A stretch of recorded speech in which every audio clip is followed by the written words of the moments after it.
paz. Aleluia.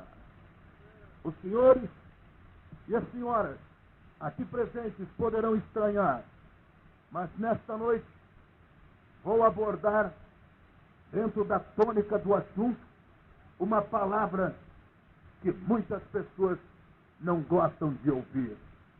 Antes, porém, gostaria que abrissem as suas Bíblias neste momento, para lerem comigo, na carta do apóstolo São Paulo, primeira carta aos Timóteos, carta do apóstolo São Paulo ao seu amigo Timóteo, capítulo 6, versículo 7. Carta do apóstolo São Paulo, primeira carta aos Timóteos, capítulo 6, versículo 7. Porque nada trouxemos para este mundo, e manifesto é que nada podemos levar dele. Quantos podem dizer glórias a Deus pela leitura da palavra de Deus? Aqui está um dos maiores versículos, um dos mais profundos versículos do apóstolo São Paulo entre as suas cartas. Ele diz: porque nada trouxemos para este mundo, e manifesto é que nada podemos levar dele.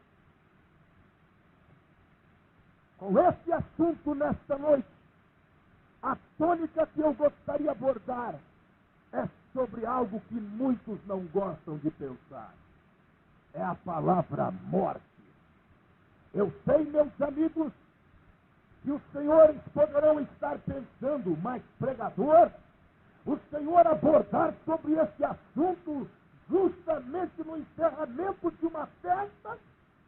Senhoras e senhores, eu estarei abordando nesta noite exatamente um dos assuntos que ninguém gosta de ouvir no encerramento desta festa, porque talvez para você esta palavra o faz estremecer, talvez para você me lembre de tristezas, talvez para você a palavra morte lhe lembra coisa ruim, mas quando eu falo sobre a palavra morte, cada crente em Cristo Jesus começa a sorrir e ele começa a glorificar o nome de Jesus Cristo.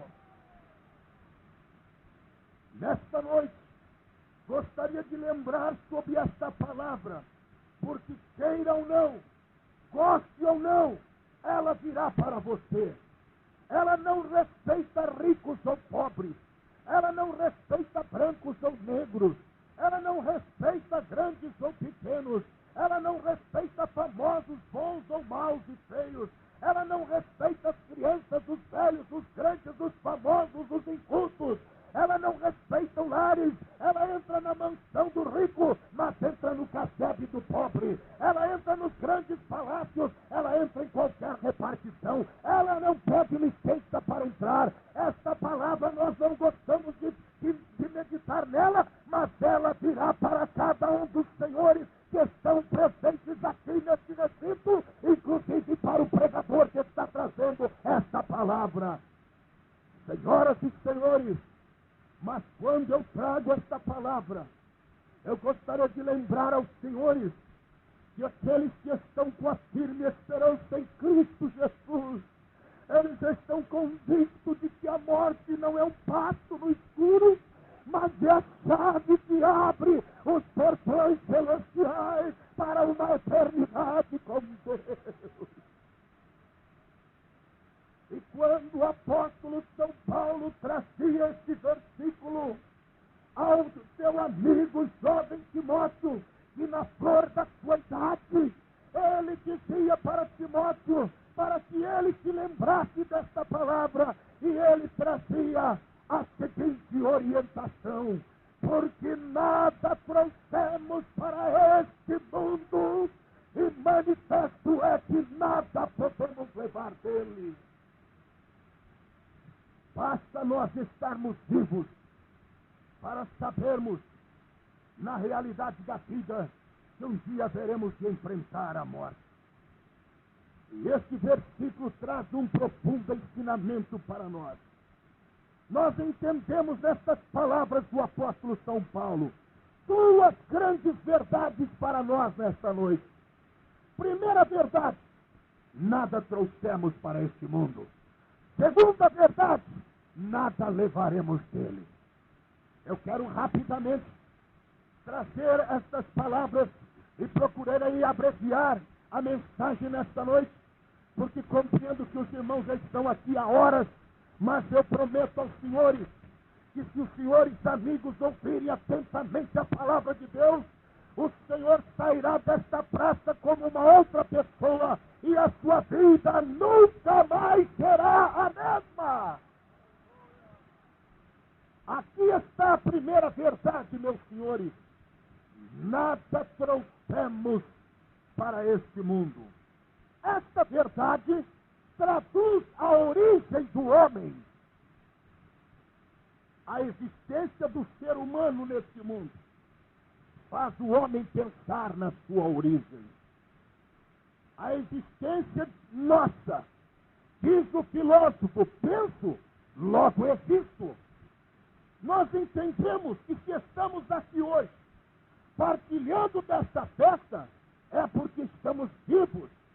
Isso faz nós pensarmos na origem nossa. Pelos cartazes de divulgação da cidade, havia uma frase dentre elas, que talvez o trouxe o Senhor a você, o estudante universitário, doutores, filósofos, amigos aqui presentes, sobre uma das grandes questões do ser humano, do indivíduo. E uma das grandes questões, uma das grandes perguntas que você não encontrará resposta nos computadores, nos sábios da terra, nos grandes homens, é esta: de onde nós viemos? Perguntas como esta, pergunta para onde nós iremos, grandes perguntas da nossa vida estão sem resposta, porque os programas de computadores não podem oferecer. Mas eu lhe prometo nesta noite que você sairá daqui com a resposta, porque não será um computador ou um homem que vai trazer, mas é a própria palavra de Deus. Eu sei que você gostaria de saber a origem do homem. Os pensamentos são os mais controversos. Muitos estão aqui e estão pensando, como foi que eu surgi ao mundo? Seríamos nós seres vindos de outros planetas, como escreveu Eric von Däniken no seu livro Eram Deuses Astronautas? Algumas mentes mais férteis dizem que o homem veio de outros planetas que nós podemos enxergar dentro de alguns momentos quando o sol se pôr. Você pensará, talvez tenham vindo de outras galáxias. Isso é a mente e a imaginação do homem. Mas ainda assim, o raciocínio persiste. Se nós tivéssemos originados de outros seres, eu pergunto, de onde teriam vindo estes outros seres? Nada trouxemos para este mundo. Fala da nossa origem. De onde nós teríamos surgido? Os raciocínios mais persistentes ainda pensam que o homem tenha vindo da evolução orgânica. E eu vou falar sobre isso daqui a pouco. A complexidade do organismo. Todas as vezes que você pega um espelho e se olha, você diz, mas meu Deus, como é que eu posso existir desta forma?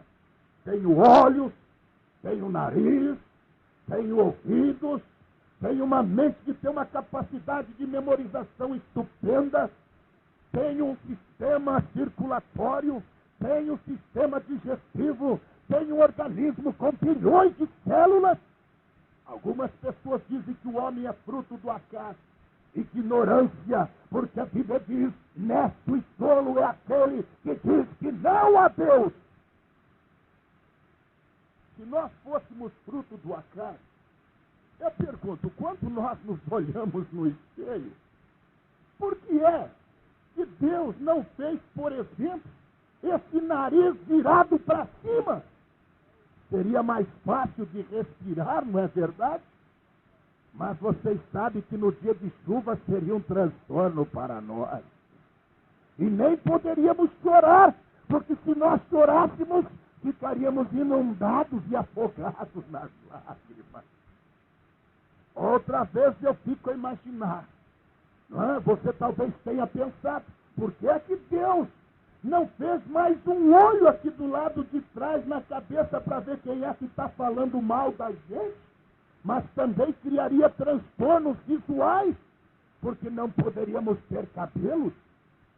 E eu pensaria bem, então por que é que Deus não colocou esta boca na cabeça em cima? Porque na hora de colocar a comida seria muito mais fácil. Mas imagine na hora que você fosse tomar a sopa, poderia cair nos olhos, meu amigo.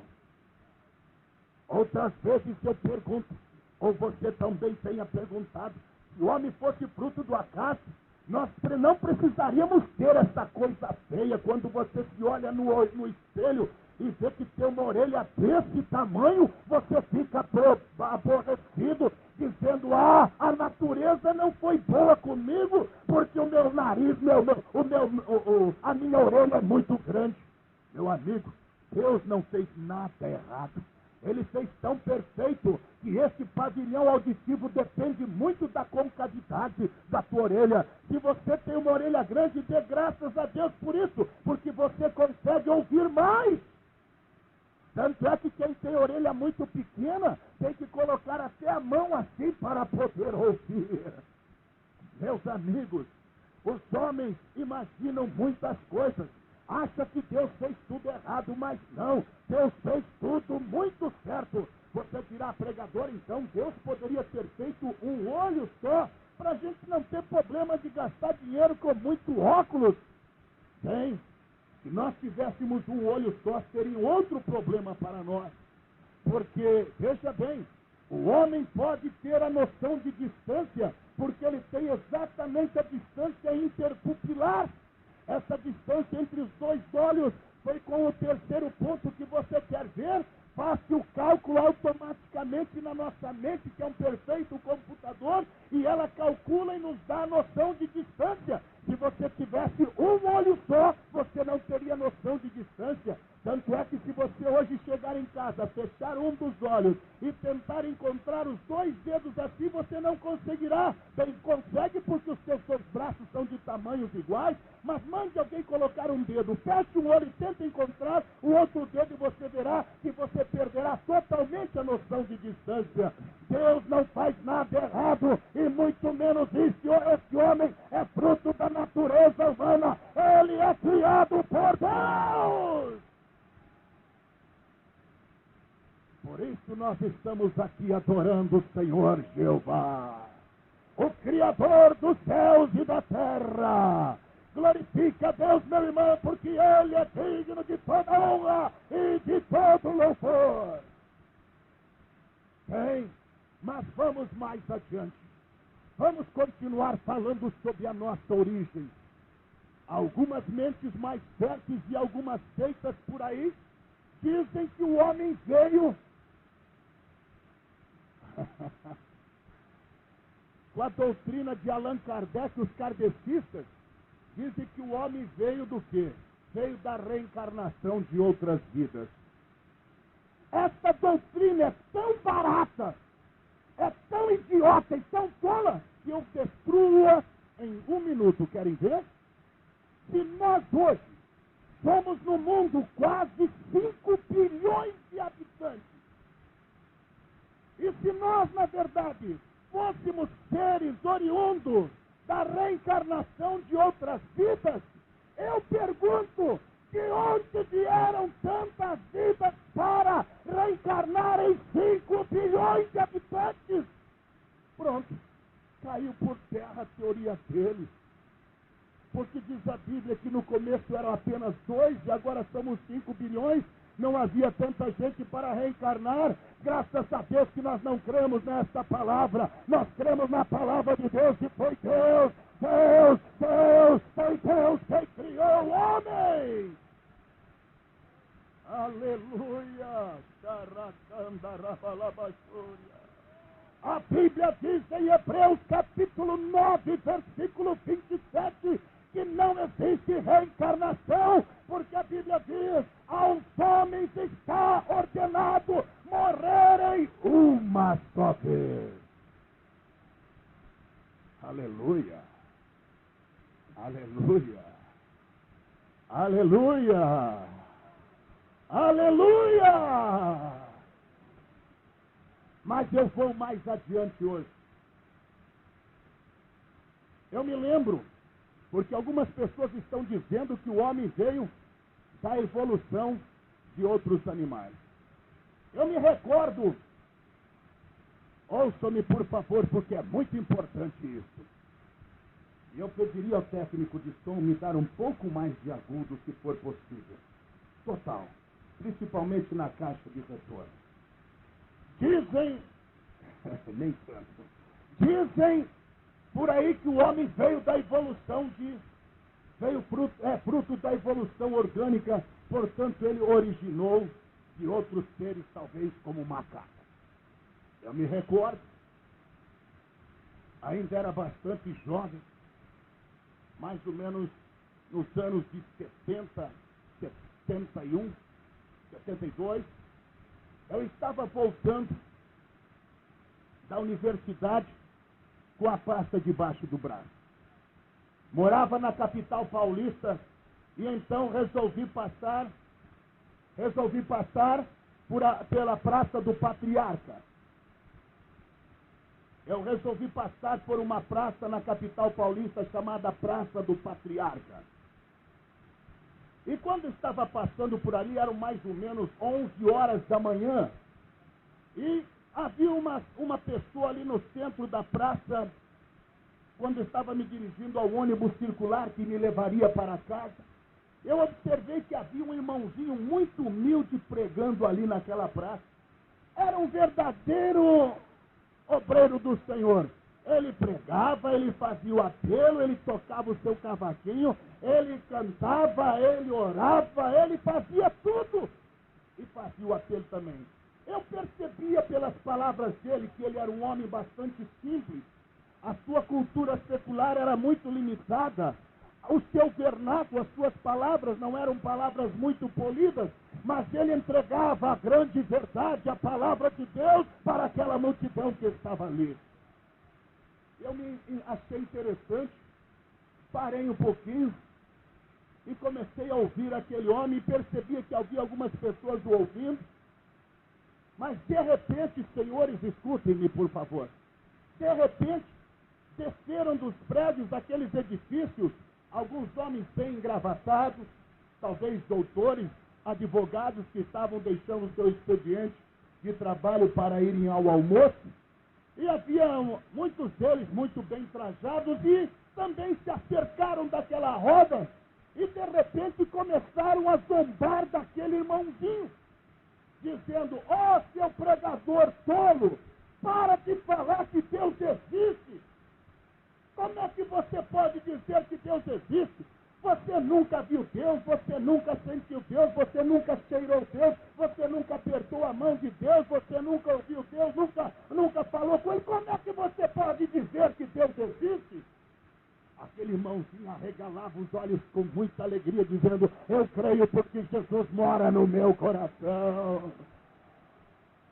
Mas vocês sabem que as pessoas, quando têm uma certa cultura, podem envolver os outros com um jogo de palavras.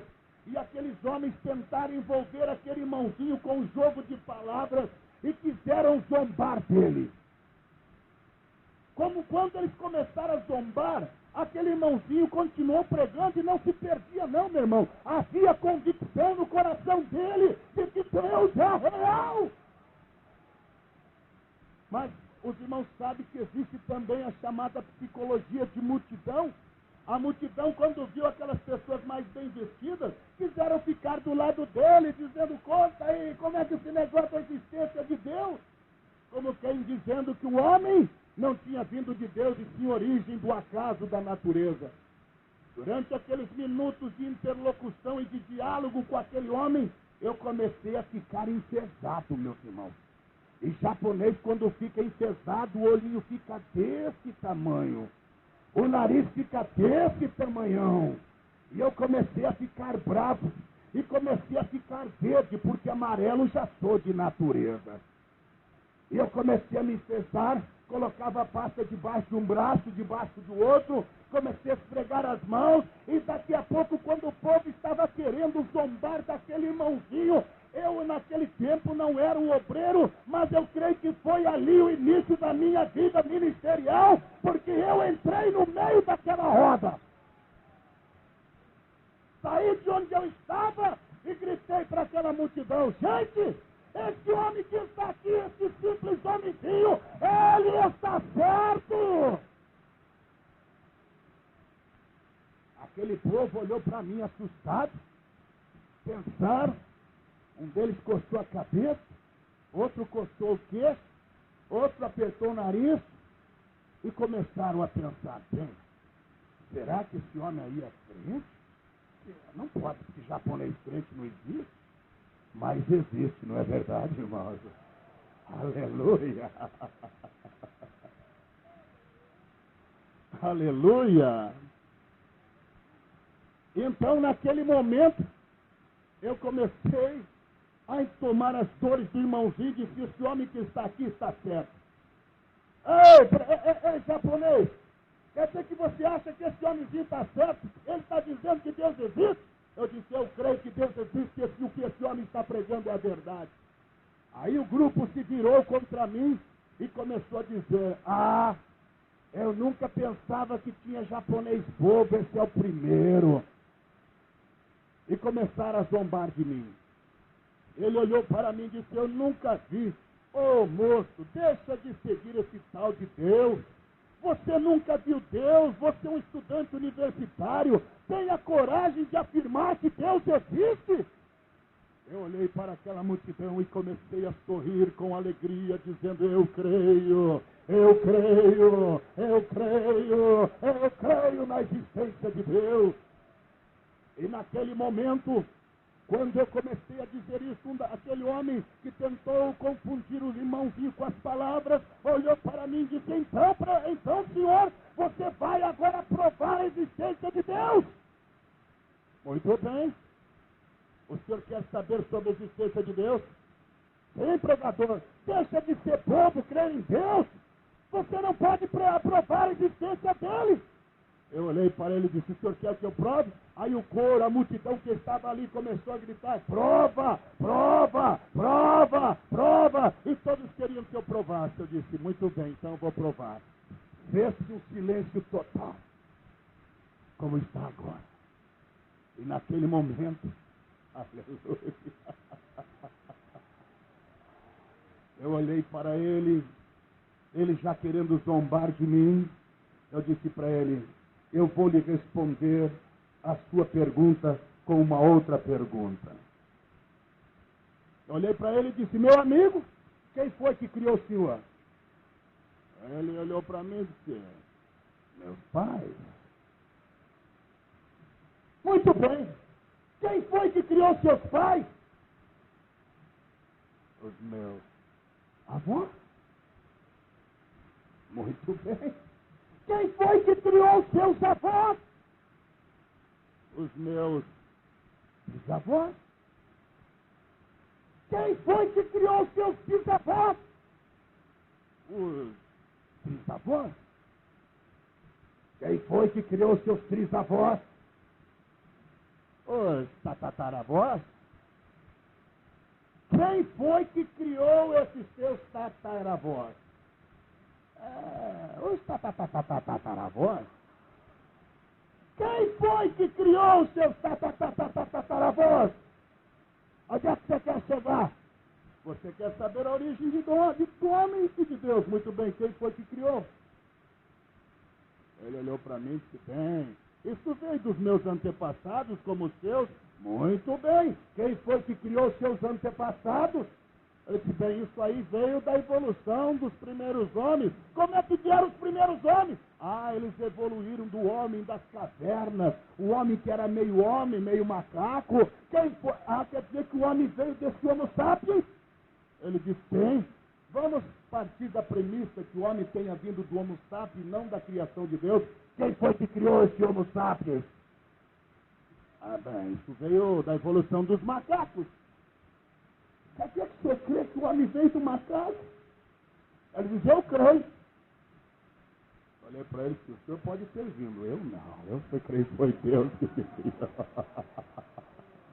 Mas eu disse, bem, meus irmãos, essa história do homem ter vindo do macaco é tão tola que até hoje a ciência não provou, não comprovou. Porque se o homem tivesse evoluído do Homo sapiens e do macaco, deveriam ter macacos usando óculos, homens comprando terno Pierre Cardin com o terceiro rabicho, porque teria que estar usando o rabo ou outra coisa mais. Não existe elo de ligação, porque Deus criou o homem à sua imagem e semelhança.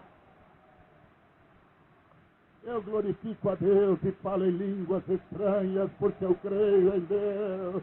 Aleluia. Xarabacandaraia. Oh, aleluia! Mas, Senhor, vamos imaginar que realmente o homem tenha evoluído do macaco. De onde é que veio esse macaco? Veio da evolução de outros seres.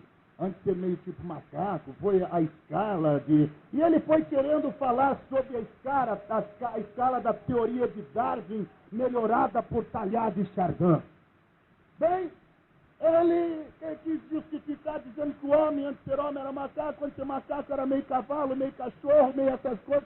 Eu olhei para ele e disse, quer dizer que eu creio que o homem veio de tudo isso? É mais fácil acreditar que o homem veio, aleluia, da criação de Deus do que tudo isso. Mas vamos imaginar que o homem tenha vindo da evolução desses seres. Eu perguntei, de onde veio esses cavalos, esses cachorros, esses seres vertebrados? Ele diz, olha, dos invertebrados. E ele foi retrocedendo na escala dos 13 quilos, agora excluindo os vertebrados, os 12 que restavam, e ele foi retrocedendo, ele diz, isso veio disso, e ele foi retrocedendo, eu fui perguntando, de onde é que veio isso? Ele foi retrocedendo, veio daquilo, quer dizer, ele foi dizendo que o homem evoluiu do molusco, o homem evoluiu da lombriga, da minhoca, da aranha, da barata, quer dizer que o homem foi tudo isso, meu senhor. Aí o povo já não estava mais com ele, o povo estava comigo, e alguns deles já estavam dando glórias a Deus. Eu não sei se era desses crentes meio sorveterianos que estavam ali, mas agora já estavam comigo, aleluia, e já estava quase virando pentecostal, dando glória a Deus, e aleluia! E ele foi retrocedendo, chegou na escala dos poríferos. Eu disse, de onde vieram os poríferos? Aí ele chegou no ser unicelular, o primeiro filo na escala da evolução, chamado o filo dos protozoários, dos seres unicelulares, o ser mais simples existente na Terra. Ele disse, quer dizer que o homem veio do ser unicelular, da ameba? Ele disse, é. Eu disse para ele, de onde é que veio a ameba? Glória a Deus. Ele encostou a cabeça e disse, isso aí veio dos elementos químicos que existiam na Terra, e quando havia muitos milênios atrás, maneira fácil de modificações, havia os elementos favoráveis para a criação da vida, porque não havia vida naquela época, mas havia o nitrogênio, a amônia, o hidrogênio, o oxigênio, e de repente houve muitos relâmpagos e um momento após outro apareceu o primeiro ser unicelular e ele foi se desenvolvendo. Eu disse, de onde é que veio esses 103 elementos químicos da Terra? De onde veio esse raio? Ele disse, veio da Terra. Eu disse, de onde veio a Terra? Ele veio do espaço. Eu disse, de onde veio o espaço? Do desmembramento de outros astros. De onde vieram esses outros astros? De uma outra estrela. De onde veio essa estrela? Do universo. De onde veio o universo? Aquele homem arregalou os olhos, abaixou a cabeça e não podia mais responder. E naquela hora, aquele irmãozinho comigo e outros, começamos a glorificar a Deus e a pregar a palavra de Deus. Candaraias, aleluia. Glorifica Deus, igreja. Deus existe, Ele é real. Louve o Senhor. Ele é digno de toda honra, de todo louvor, de toda glória. Levante a sua mão e diga glória ao Senhor. Levante a sua mão e glorifica a Deus em mistério. Levante a sua mão e diga, fale em mistério com Deus, glorifica ao Senhor, porque Ele é digno de toda honra e de todo louvor. Nada trouxemos para este mundo.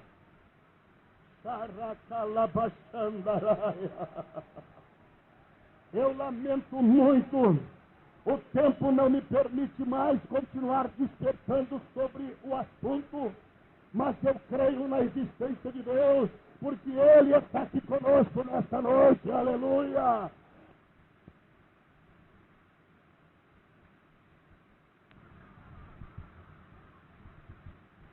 Aleluia.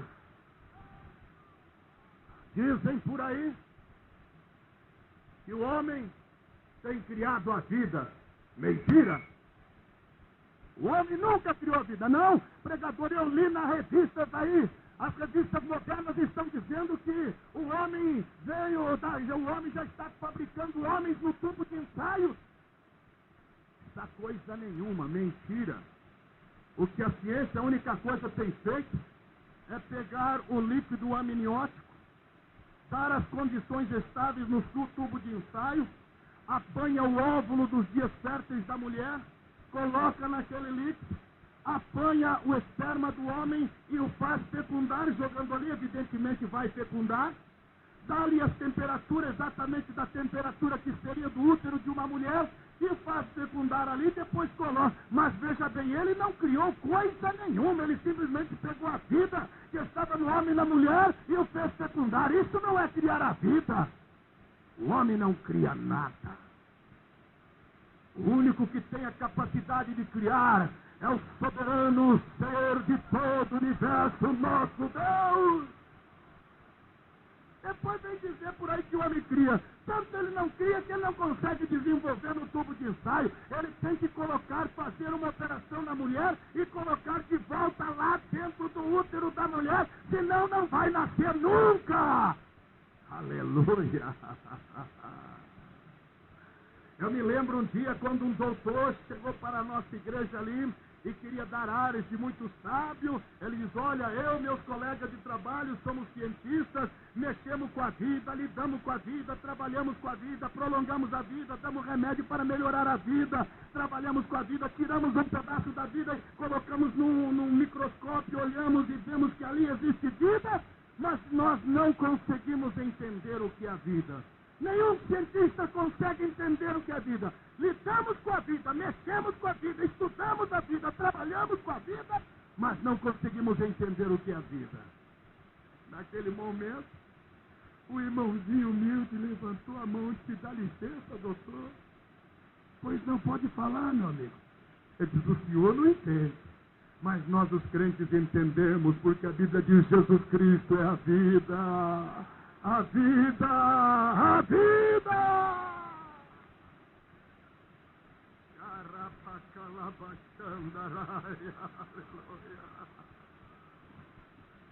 Deus existe, amém?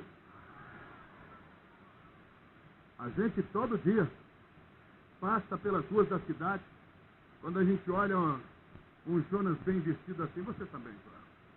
Olhando vestido assim, a gente sabe que existe um Pierre Cardin, um Christian Dior, um alfaiate que fabricou esse terno.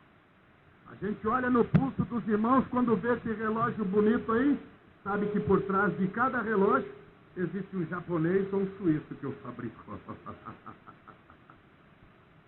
A gente olha para um púlpito como esse e sabe que por trás desse púlpito existe um marceneiro que fabricou esse púlpito.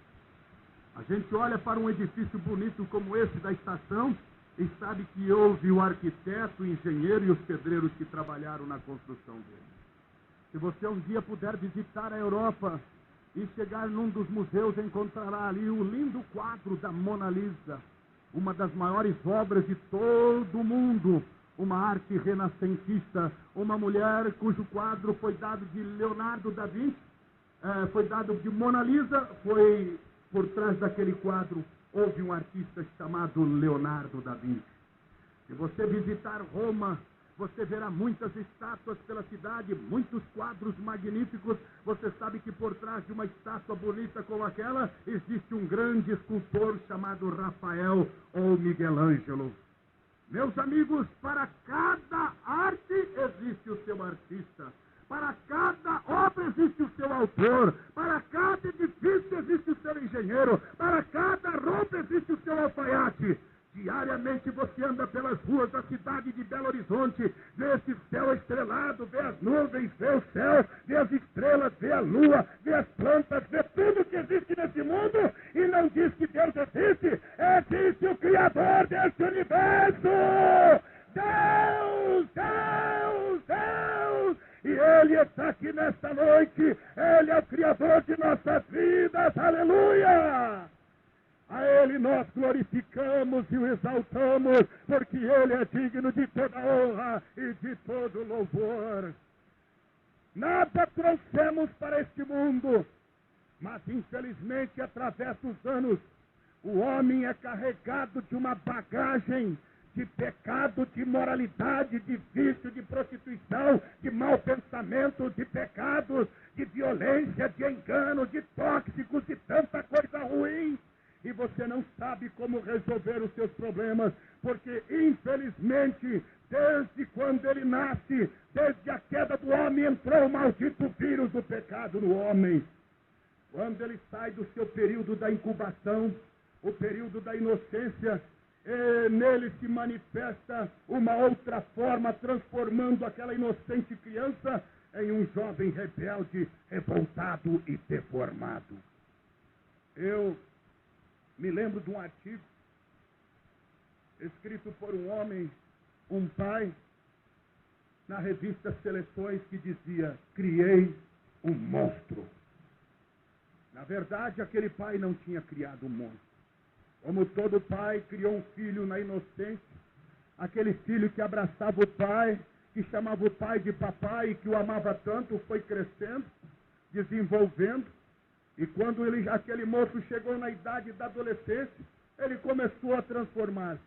Aquele rostinho inocente foi começando a ter as marcas do pecado. Aquela criança inocente começou a mudar e de repente já chegava tarde em casa, e quando ele chegou na idade da adolescência já não se entendia mais com o pai. E um dia, quando ele chegou em casa, ele veio tão transformado que o pai não podia entender ao olhar para o seu próprio filho. E o moço chegou com o semblante da ira, apanhou uma faca na cozinha e começou a caminhar em direção ao pai para o matar. O pai, que já estava em atrito com ele por muitos dias, quando aquele moço começou a avançar em direção ao pai, o pai não sabia mais o que fazer. Ele continuou correndo, jogando a faca, procurando cortar, e após machucar o pai não teve outra saída, correu para o seu quarto. O moço chegou na porta do quarto, começou a arrombar a porta do quarto e arrebentar a porta, abriu a porta, e quando o pai viu que não havia mais jeito, ele se lembrou que ele tinha um revólver escondido no seu guarda-roupa, correu até ali e disse: meu filho, larga essa pistola. Mas não era mais o seu filho. Aquele moço estava completamente possesso pelas drogas, e através das drogas o demônio havia manifesto na vida dele, e ele continuou avançando em direção ao pai para matá-lo. E o pai não teve outra saída a não ser dar 2 tiros no seu peito, e aquele moço, aquele monstro caiu ali na sua própria casa, no quarto do seu pai. Aquela declaração do seu pai, o relato dramático daquele pai dizendo: criei um monstro. Ele não podia mais se consolar, porque ele não sabia por que razão aquela criança inocente que ele havia criado com tanto amor, agora estava numa situação tão deplorável e, por consequência, ele teve que o matar. O artigo dizia: criei um monstro. Na verdade, esse não é um quadro isolado. Talvez hajam muitas pessoas nessa situação, pais que não sabem mais o que fazer com o filho, aquele filho que ele criou com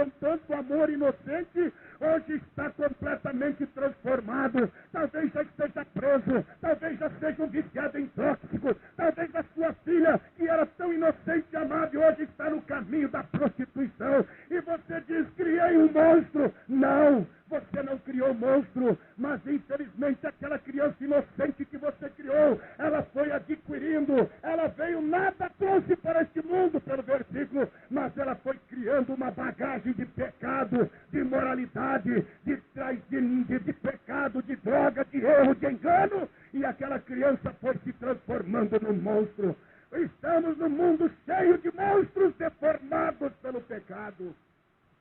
Esta situação de muita gente por aí, senhoras e senhores, esta é a razão pela qual nós estamos fazendo esta cruzada nesta cidade, para que nós possamos apanhar estes monstros que estão aqui nesta situação nesta noite e transformá-lo pelo poder do sangue de Jesus Cristo.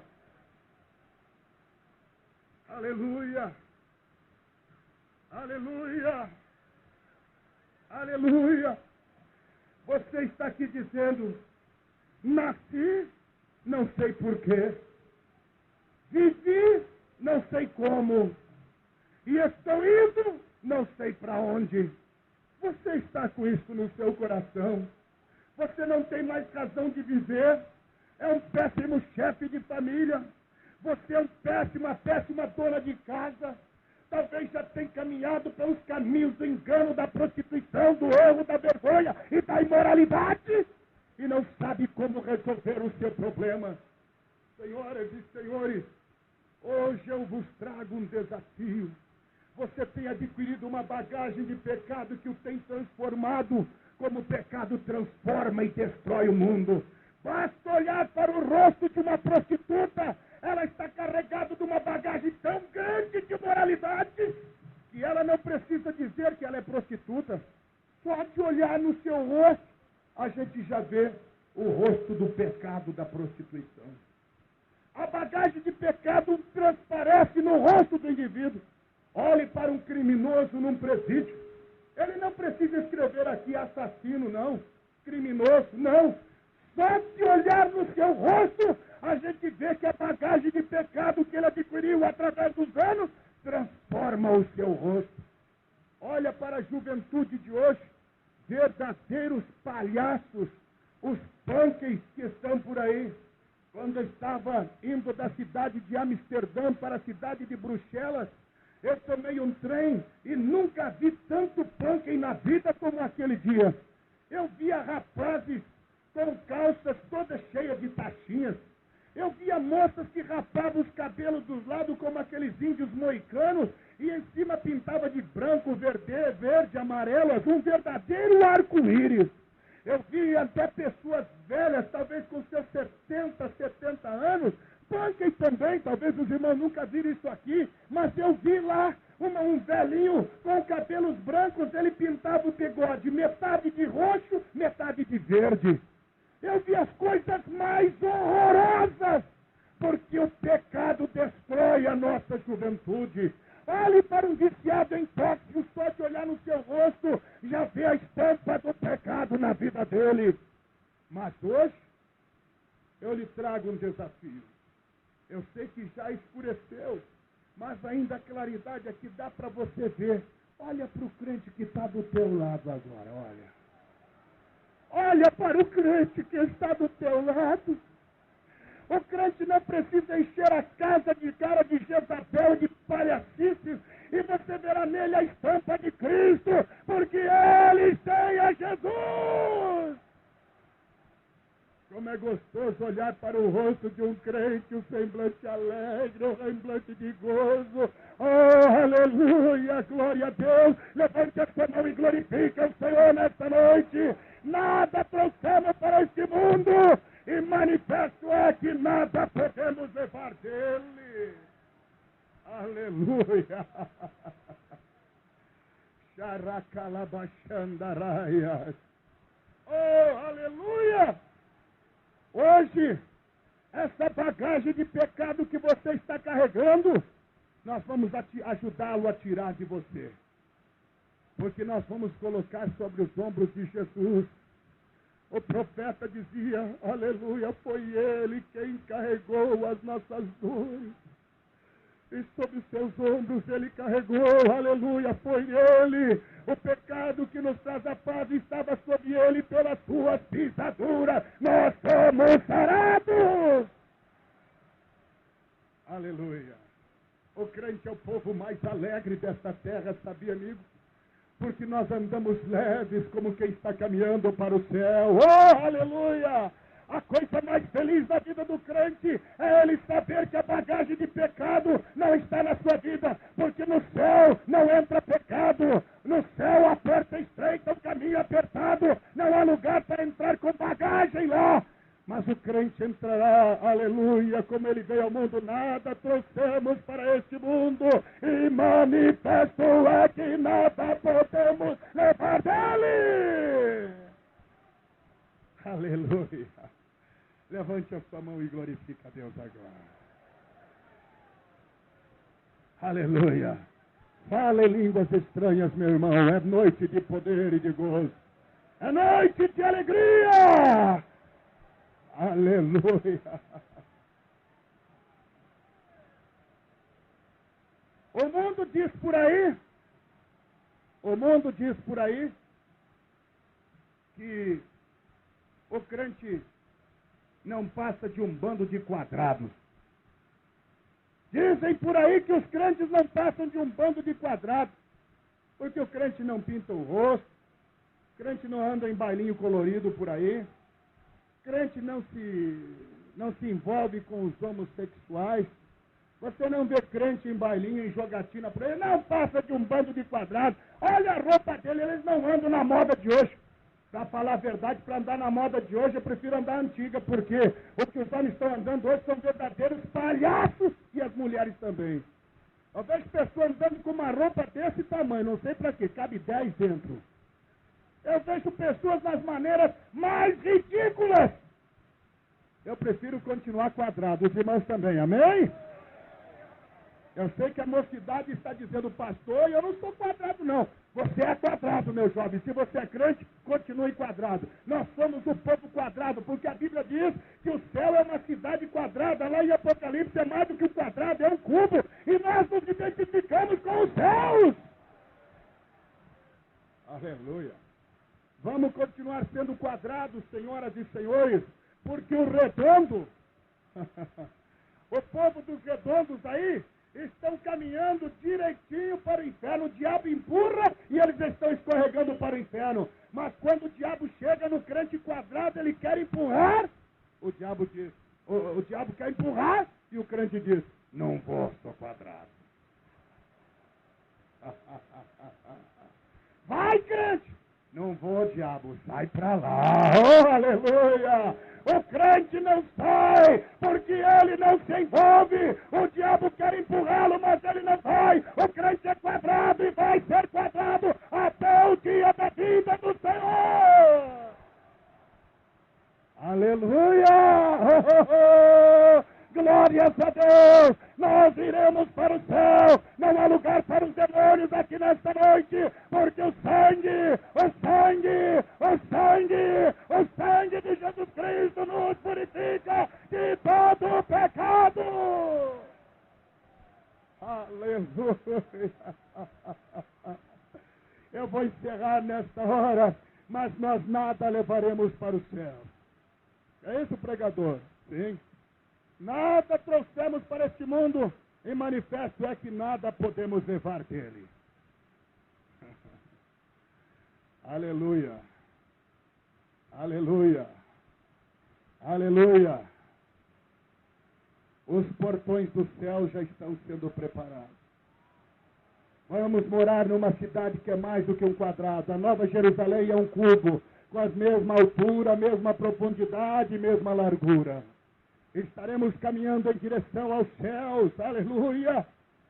Se você está preocupado com esta vida, eu quero dizer que essa vida você não leva nada, um dia você vai morrer.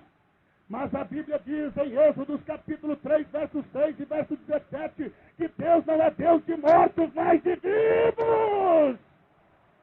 Nós vamos caminhar para os céus, aleluia. Jesus mesmo provou a ressurreição e a vida. Nós, do crente, não tem medo da morte. Talvez você está aqui apavorado com a morte. Você talvez esteja porque não tem certeza nem convicção da salvação. Mas o crente confia que nada trouxemos, mas nada levaremos. Mas se nós não levaremos, mas para o céu entraremos com um novo corpo glorificado. Aleluia! Você acha que o crente tem medo da morte? Não. Nós somos como Paulo dizia, para mim o viver é Cristo e o morrer é ganho. E nós não temos medo porque Jesus provou a ressurreição e a vida. Em Mateus 9, 23, Jesus ressuscitou a filha de Jairo. Ele ressuscitou também a viúva de Naim. Ele ressuscitou a Lázaro. E ele ressuscitou a si próprio. Em 1 Coríntios 15, 21 e 20 e 21, nos prova que ele ressuscitou dos mortos, a morte veio por Adão, mas a vida veio pelo segundo Adão. Em 1 Coríntios 15, 54, verso 55, também existe um grande desafio de Jesus para todos aqui, e nós aceitamos esse desafio. Ele diz, onde está, ó morte, o teu aguilhão? Onde está, inferno, a tua vitória? Oh, meu amado irmão, não tenha medo daquele que é o príncipe da morte, porque nós estamos com o príncipe da vida, Jesus Cristo. Alepacharacalabachandaraia. O crente não tem medo da morte, ele sabe que a morte não é um passo no escuro, mas é a chave que vai abrir as portas dos céus.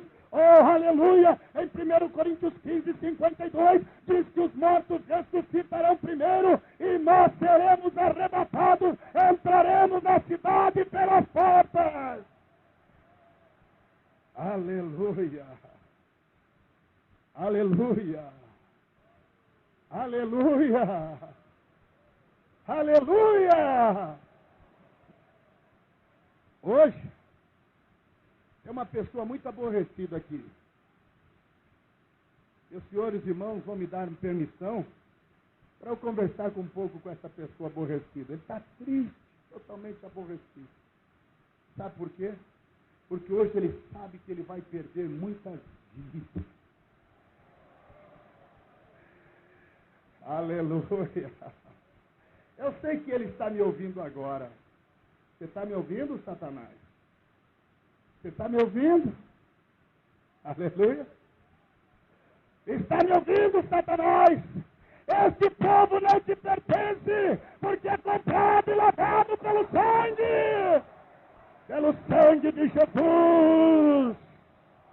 Oh, aleluia! Não há lugar para ele. Diga agora, meu irmão, expulse o demônio, diga sai, sai, sai, sai, demônio da incredulidade.